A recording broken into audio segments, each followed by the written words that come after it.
How are you all? My name is Alma. I'm Dom. I'm Janice. I'm Eileen. Girlie is here. I'm Tessa.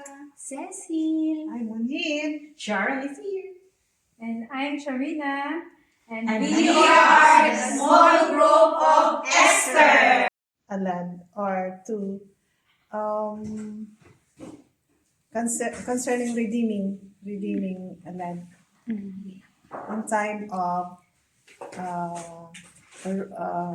Ruth and who was and I'm Cecil. I want to give only small, what do you call that? Advice to everybody. Before you, especially those who are especially when you are a single and if you're looking for some partner, you know first the one that you were looking before you decide if she's the one or he's the one. he's the one that God gives you. That's all. Huh? Must be God fearing with when finding a partner. Complete the must be God fearing when finding a partner. God-fearing. Comparing couples that prays together stays together. Be patient and be submissive. Honor the parents and the parents-in-law. Di bantay. Itas mo yun. Yan. Good evening. We are a group of 3. This is Sister Dom, Sister Alma, and Sharon. Read. Para sa natutunan sa story of Ruth, there is loyalty and love are powerful. God can bring hope after sadness.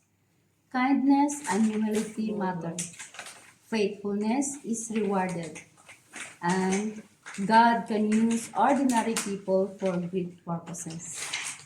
Yan yung natutunan sa story of Ruth. Dahil na-inspired kami kay Ruth at Boaz, ang napili naming verse ay yung Ruth chapter 4 verse 14 and 15. Ang sabi dito, excited kasi ako ma-introduce in the future. And the woman said unto Noemi, Blessed be the Lord which hath not left thee this day without a kinsman, and that his name may be famous in Israel. And he shall be unto thee a restorer of thy life, and a nourisher of thine old age. For thy daughter-in-law, which loveth thee, which is better to thee than 7 sons which hath borne him. Amen. Thank you. 1, 2, 3.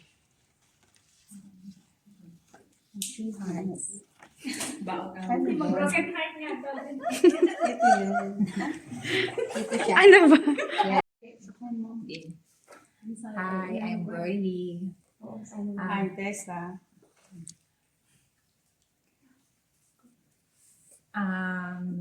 Base sa napag-aralan namin sa Ruth, sa Book of Ruth, ito yung mga magiging advice namin para sa mga generations na susunod. Okay. Always ask God for guidance. Follow your elders and be obedient to your parents like Ruth to Naomi. And ang isa pa ay look a man can stand you and see to it that your partner or husband is a family-oriented. And always pray to God. Love your mother-in-law, humility, and be respect the parents.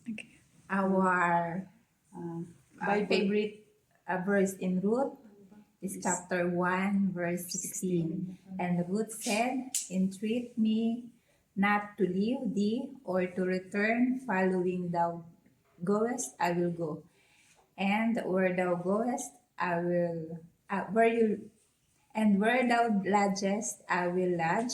Thy people shall be my people, and thy God, my God.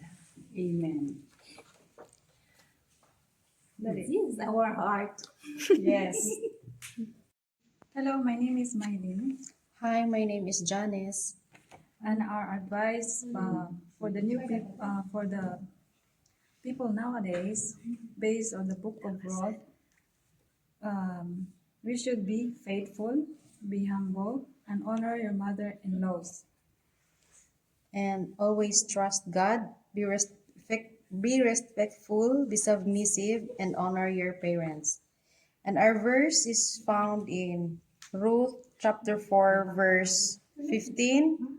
He will renew your life and sustain you in your old age. For your daughter-in-law who loves you and who is better to you than 7 sons has given him birth. And this is our And this is our heart. God bless everyone. Bless. Oh my